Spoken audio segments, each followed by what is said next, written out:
Puji Tuhan saudara, selamat sore. Kembali kita datang untuk berbakti, memuji dan mengagungkan Dia. Kita bersekutu di dalam kasih Tuhan. Kita mau memuji Dia, kita mengagungkan Dia, bukan karena kita, tetapi semua karena kekuatan Tuhan. Biarlah menjadi komitmen kita untuk kita terus melayani Tuhan, mengiring Dia seumur hidup kita. Haleluya. Haleluya. Terpuji bagi nama-Mu Yesus. Amin. Tuhan, terima kasih. Haleluya. Haleluya. Terima kasih Tuhan. Glory. Ajaib Kau Tuhan. Kekuatan di jiwaku, ketenangan batinku, ada dalam hadirat-Mu, ku menyembah-Mu. Amin Yesus Tuhan. Tersungkurku di kaki-Mu, rasakan hadirat-Mu, takkan ku melepaskan-Mu, Kau cahaya bagiku, mengiring-Mu seumur hidupku, masuk dalam rencana-Mu Bapa, pikiranku, kehendak-Ku,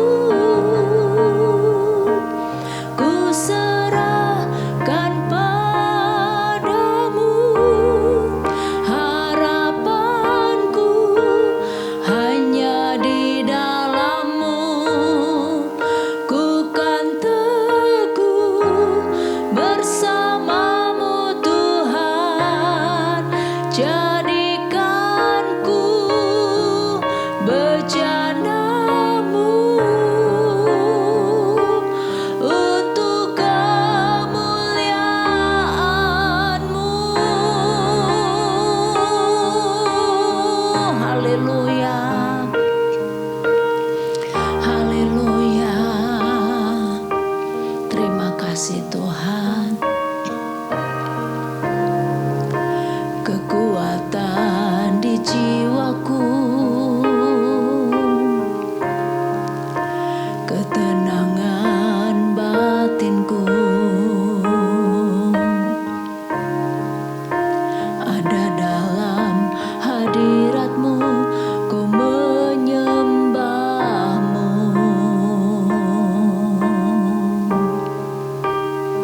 Terima kasih Yesusku. Tersungkurku di kaki-Mu, rasakan hadirat-Mu, takkan ku melepaskan-Mu, Kau cahaya bagiku, mengiring-Mu seumur hidupku, masuk dalam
rencanamu Bapa, pikiranku, kehendakku, ku serahkan padamu, harapanku hanya di dalam-Mu. Ku kan teguh bersama-Mu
Tuhan.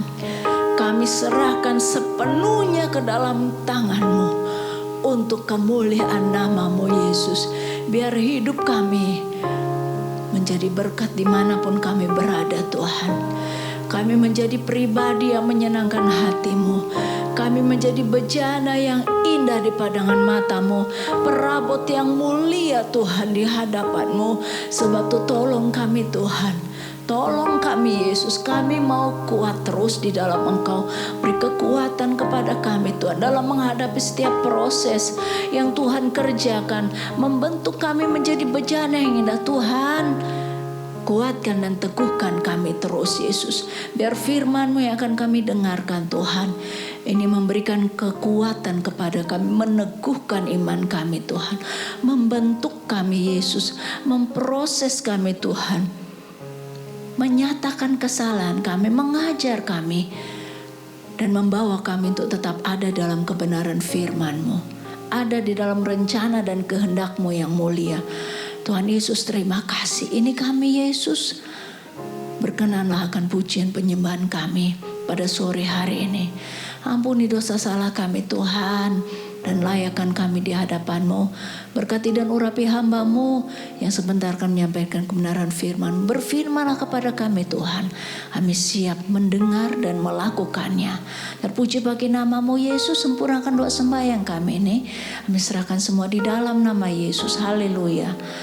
Amin. Tuhan berkati.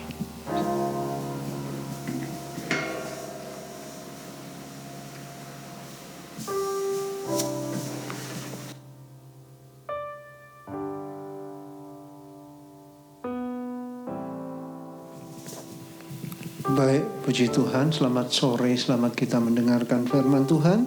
Kita akan lanjutkan materi pendalaman Alkitab kita. Saya mau menyampaikan selanjutnya tentang garis besar perjalanan hidup Yakub. Baik, ya, yang pertama, kemarin kita sudah belajar tentang arti nama Yakub, ya. Ada 3 arti nama: ia memegang tumit, penipu, dan mengambil alih atau menggantikan.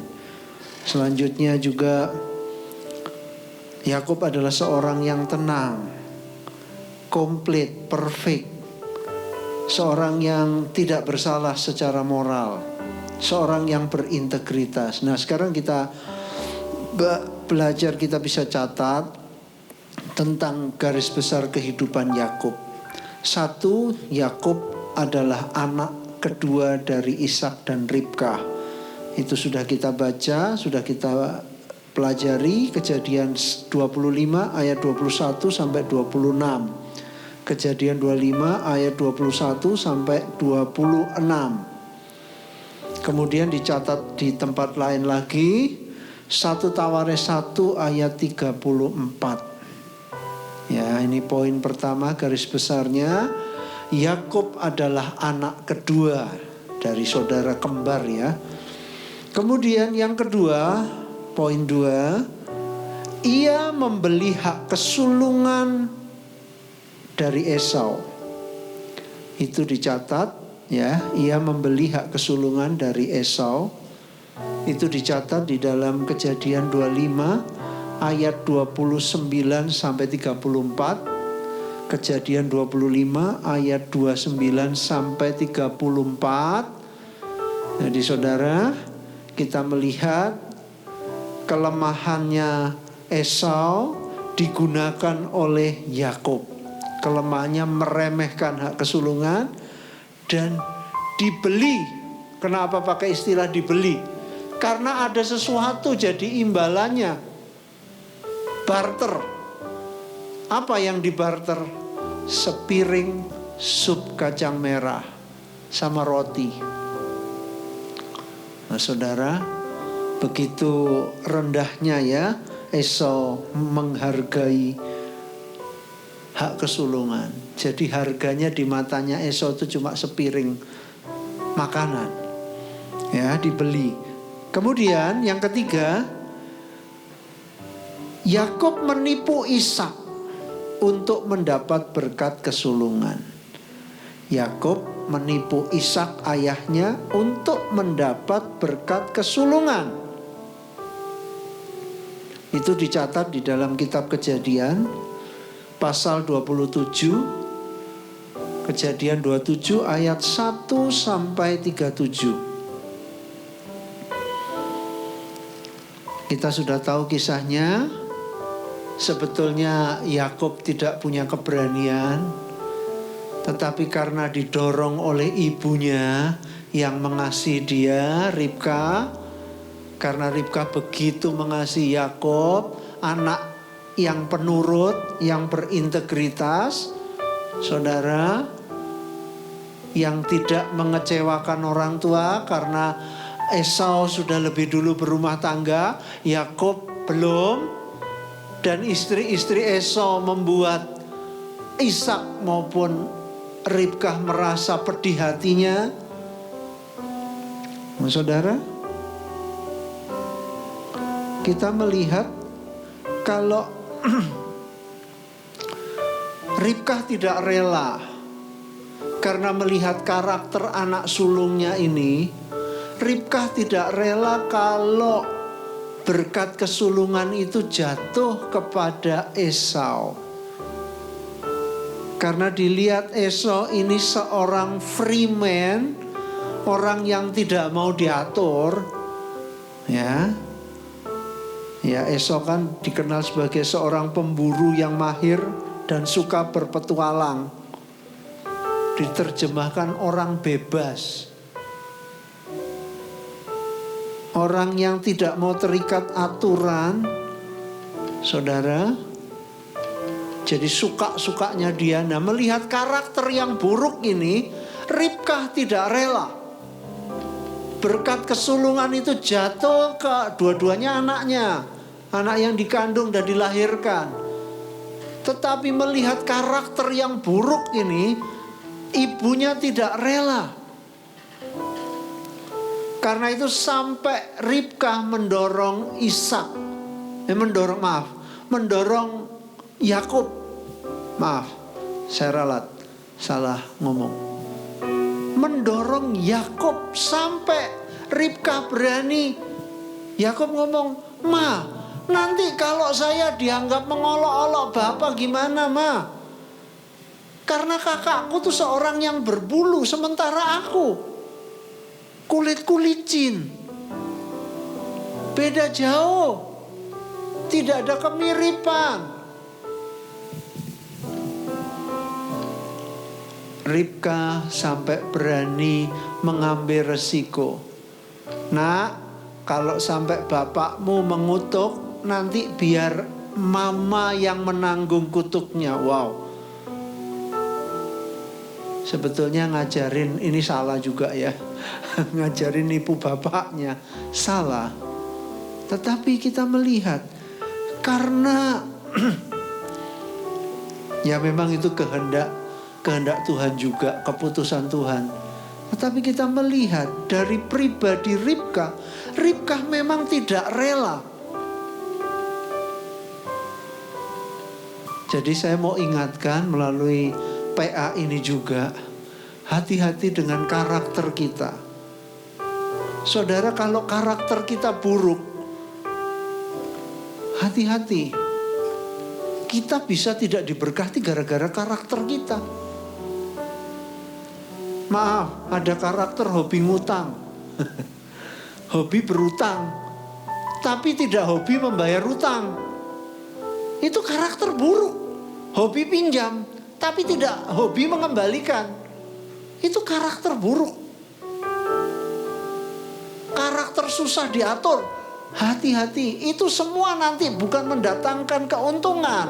Itu nanti akan jadi bumerang, mendatangkan kerugian-kerugian kepada kita.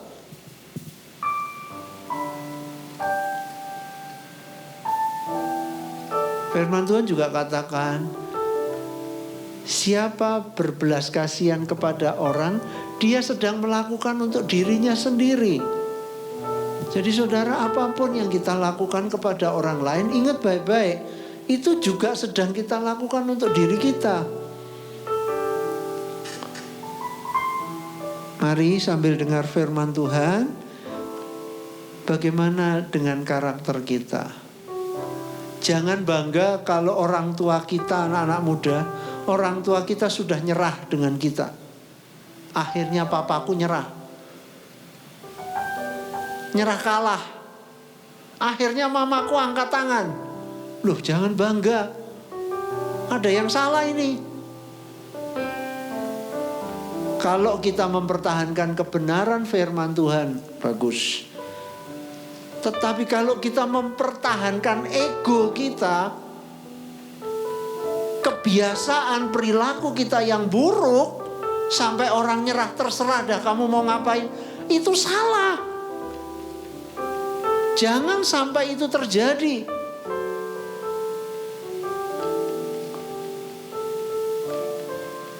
Mari saudara,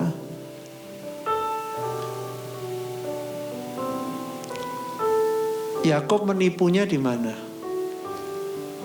Yakob menipunya, dia mengaku kakaknya. Siapa kamu? Aku Esau anakmu. Padahal dia Yakob. Dia juga menipu, tapi itu anjuran ajarannya mamanya. Pakai kulit, dilapisi supaya ada bulunya. Mari saudara. Oke, lanjut yang berikutnya. Poin keempat, Yakob lari ke Haran. Saudara, Yakob lari ke Haran, itu dicatat di Kejadian 27 ayat 41.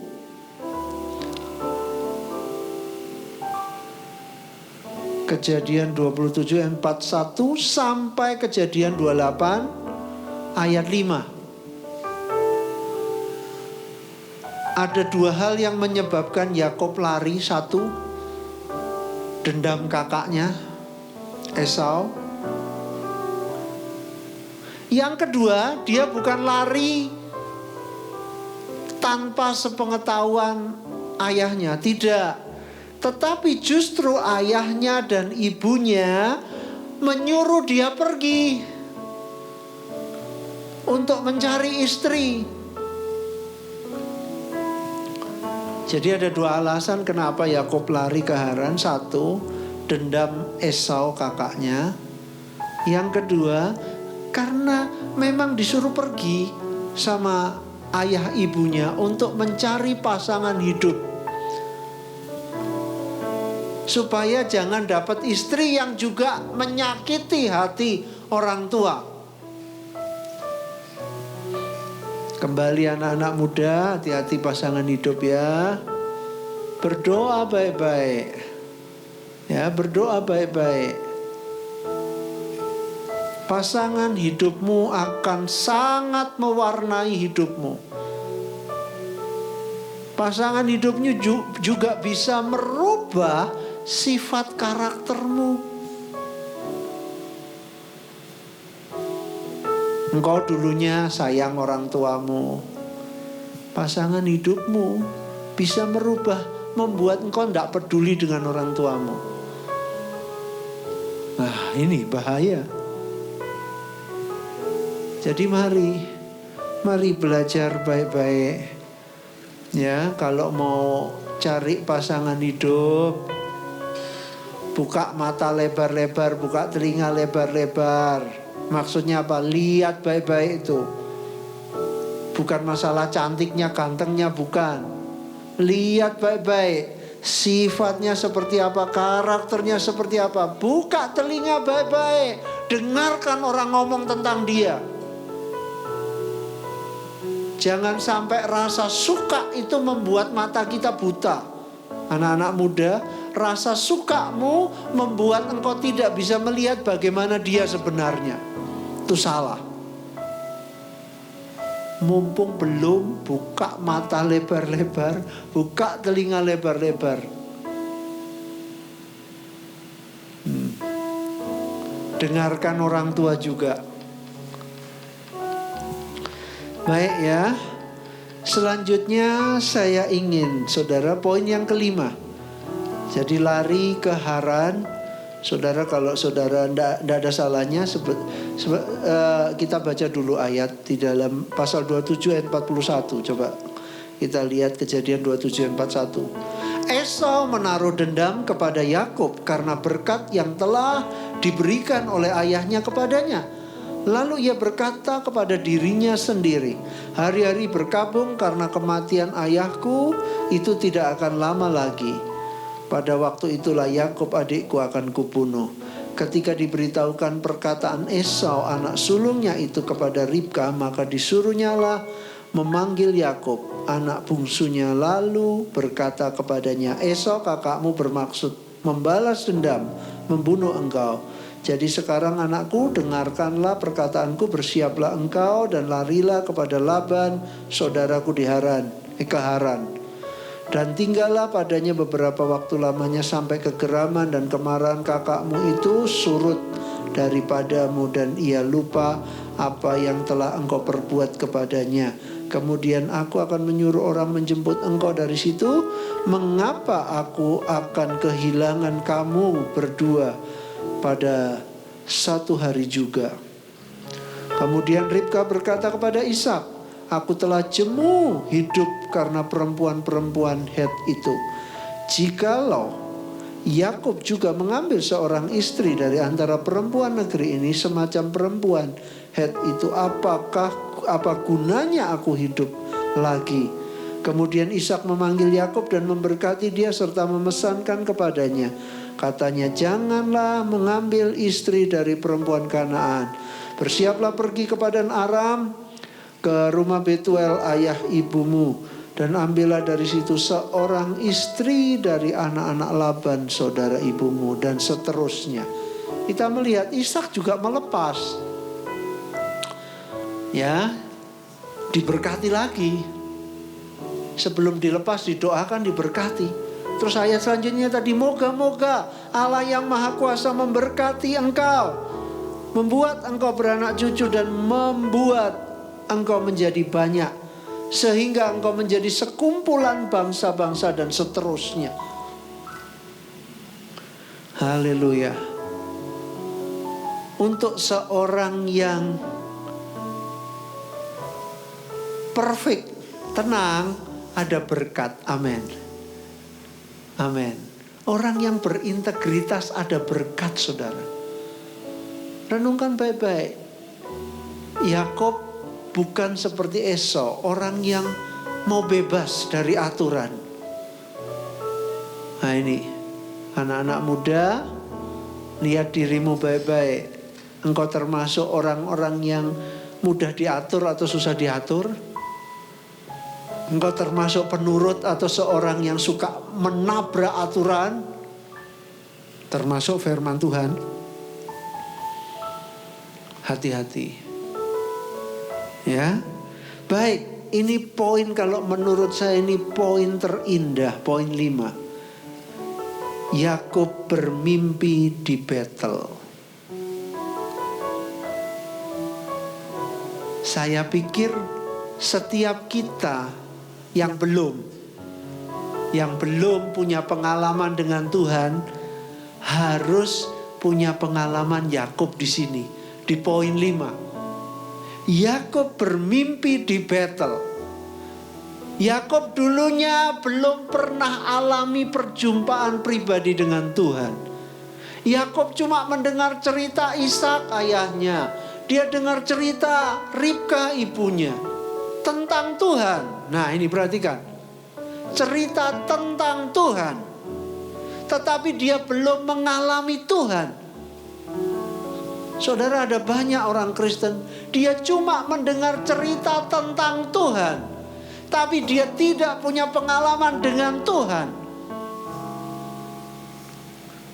Saudara, kita harus sampai di poin 5, garis besar perjalanan hidup Yakub. Wow, kalau saya mau katakan ini pengalaman terindah. Haleluya, puji Tuhan. Mari kita lihat Ayatnya Kejadian 28 ayat 10 sampai 22. Mari kalau kita cuma dengar-dengar kata orang, Ayub ngomong, dulu aku dengar kata orang, sekarang mataku sendiri melihat Tuhan. Nah itu harus seperti itu. Harus sampai di pengalaman itu. Jangan sampai kita cuma dengar tentang Tuhan.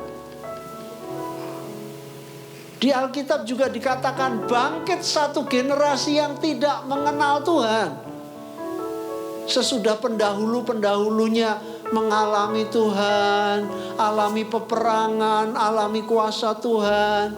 Memang perang tidak enak, tapi lewat peperangan itu mereka melihat Tuhan berkarya. Lewat masalah mereka mengalami Tuhan. Tapi kemudian lahir generasi zaman yang sudah aman. Generasi zaman yang sudah makmur. Makanya dikatakan generasi yang tidak mengenal Tuhan. Jemaat Tuhan dengarkan baik-baik. Saya tidak ingin saudara jadi generasi yang tidak mengenal Tuhan. Kristen tetapi tidak mengenal Tuhan. Kok bisa? Ya cuma dengar tentang Tuhan. Jadi generasi yang cuma dengar tentang Tuhan.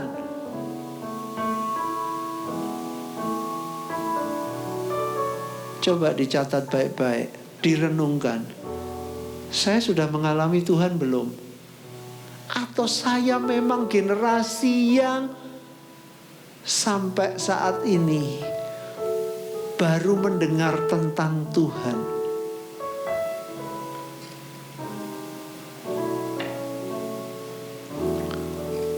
Saudara, orang-orang di kota Sikar, di mana perempuan Samaria yang bertemu Yesus. Saudara, ke kampungnya dia ngomong, aku ketemu orang yang menceritakan tentang semua hidupku. Mungkinkah dia Mesias? Nah, orang-orang di kampung itu ketemu Yesus dan mengajak Yesus tinggal lebih lama. Mereka ingin lagi mendengar dari mulut Yesus lebih lagi. Dan mereka berkata, sekarang kami percaya bukan lagi karena perkataanmu, bukan karena kesaksianmu. Kenapa? Karena kami sudah mendengar langsung dari dia, karena kami sudah mengalami langsung dia. Baik, sebelumnya kita baca itu. Saya ingin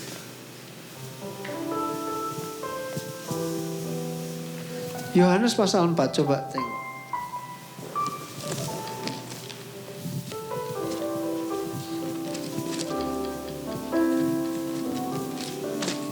Wow, ini luar biasa saudara. Coba kita lihat. Yohanes 4 ayat 39 mulai sampai 42. Dan banyak orang Samaria dari kota itu telah menjadi percaya kepadanya Yesus. Karena perkataan perempuan itu yang bersaksi, ia mengatakan kepadaku segala sesuatu yang telah kuperbuat. Boleh kita menjadi percaya kepada Tuhan karena kesaksian orang lain. Boleh, sah saja. Tapi ingat, itu enggak cukup. Kita tidak boleh berhenti di sini. Pengalaman kekristenan kita enggak boleh mandek di sini. Coba kita lihat lebih lanjut. Ketika orang-orang Samaria itu sampai kepada Yesus, mereka meminta kepadanya supaya Yesus tinggal pada mereka. Dan ia pun tinggal di situ 2 hari lamanya. Ayat 41. Dan lebih banyak lagi orang yang menjadi percaya karena perkataan Yesus. Karena firman Allah yang diajarkan oleh Yesus. Ayat 42. Kita harus sampai di sini. Ayat 42, dan mereka berkata kepada perempuan itu, kami percaya, tetapi bukan lagi karena apa yang kau katakan, sebab kami sendiri telah mendengar dia, dan kami tahu bahwa dialah benar-benar juru selamat dunia. Harus sampai di sini. Pengalaman kekristenan kita, pengiringan kita, kita menjadi percaya bukan cuma karena kesaksian orang. Kita harus sampai di pengalaman, mengalami Tuhan sendiri. Baik, saudara, kita kembali ke kitab Kejadian pasal 28. Kita lihat ayat 10 mulai, ayat 10. Mimpi Yakub di Betel. Yakub berangkat dari Beersheba dan pergi ke Haran. Ia sampai di suatu tempat dan bermalam di situ, karena matahari telah terbenam. Ia mengambil sebuah batu yang terletak di tempat itu dan dipakainya sebagai alas kepala, lalu membaringkan dirinya di tempat itu. Maka bermimpilah ia. Di bumi ada didirikan sebuah tangga yang ujungnya sampai di langit. Dan tampaklah malaikat-malaikat Allah turun naik di tangga itu. Berdirilah Tuhan di sampingnya dan berfirman, akulah Tuhan Allah Abraham nenekmu, Allah dan Allah Ishak. Tanah tempat engkau berbaring ini akan kuberikan kepadamu dan kepada keturunanmu. Keturunanmu akan menjadi seperti debu tanah banyaknya, dan engkau akan mengembang ke sebelah timur, barat, utara, dan selatan. Dan olehmu serta keturunanmu, semua kaum di muka bumi akan mendapat berkat. Sesungguhnya aku menyertai engkau, dan aku akan melindungi engkau kemanapun engkau pergi.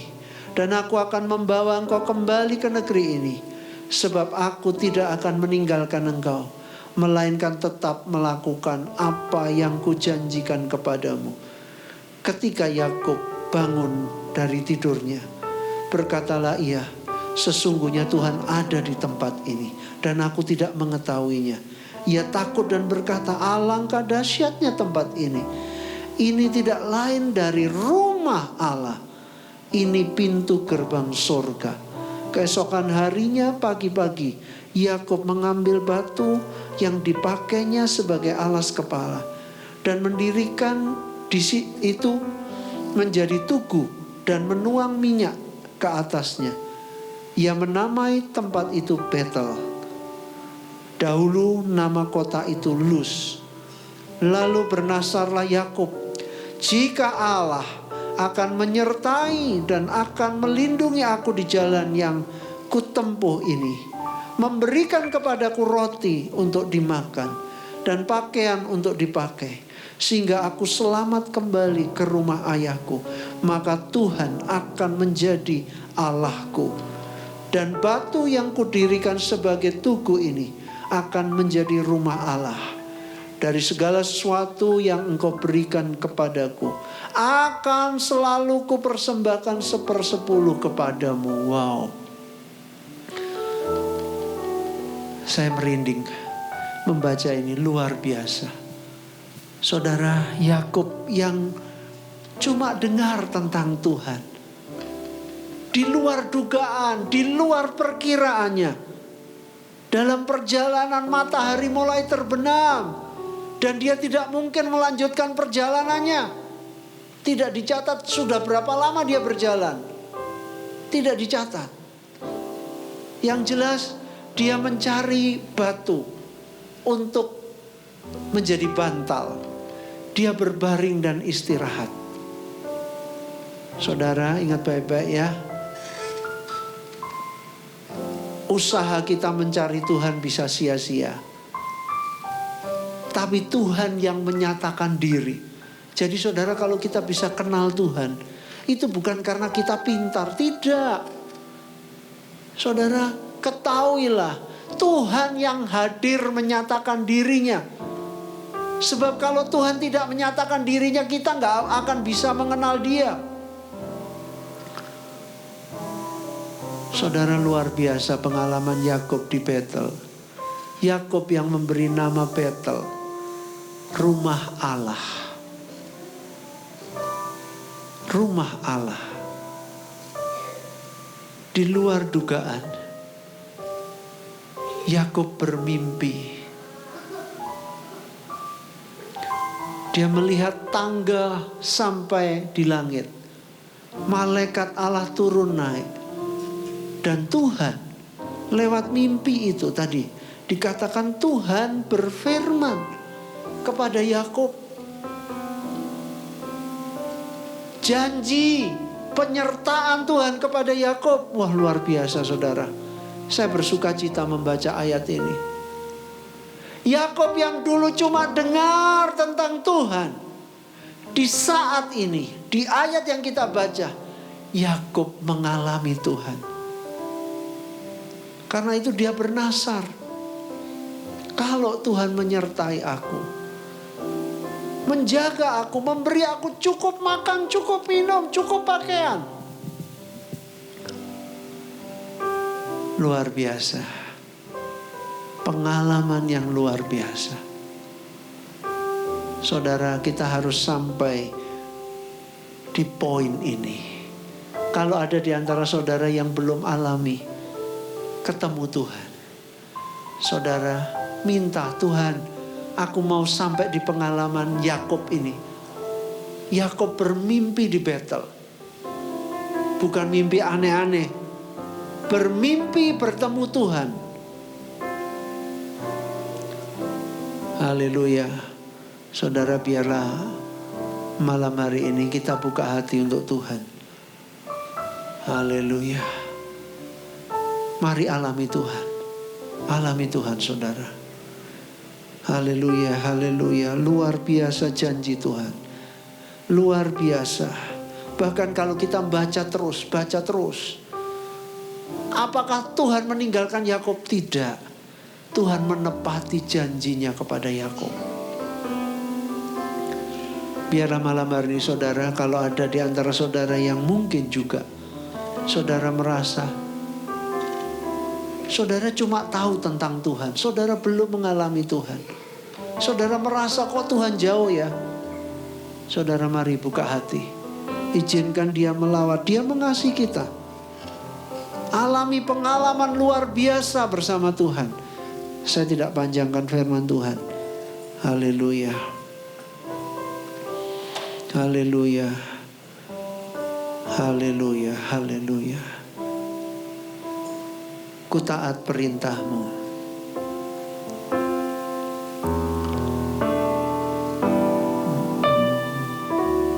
Ku taat perintah-Mu. Ku sabar melakukan. Ku yakin Tuhan jawab setiap doaku. Ku taat perintah-Mu. Ku sabar melakukan. Amin, amin, amin. Ku yakin Tuhan jawab setiap doaku. Ku taat perintah-Mu. Ku sabar melakukan. Ku yakin Tuhan jawab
mendapatkan pengalaman ini. Pengalaman ini sungguh luar biasa.